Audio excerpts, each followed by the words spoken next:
लोग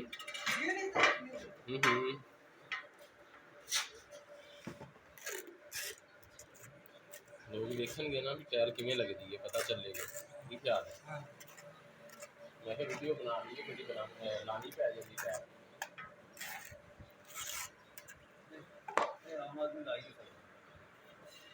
इस वजह से तो वीडियो बना रहे हैं ना, थोड़ी बहुत कितने लानी पै जाए सीधी सीधी की ख्याल।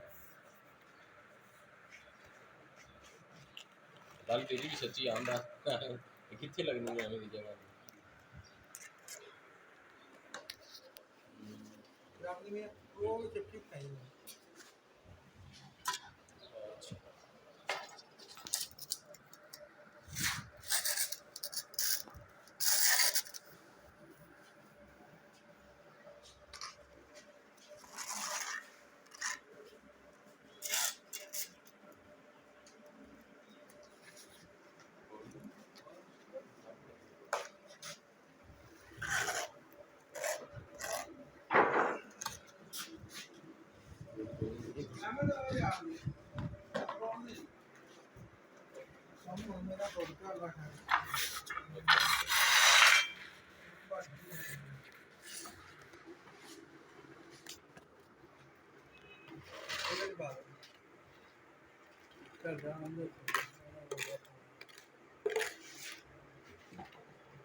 मैनू दस दियो, मैं पकड़ा दूँ।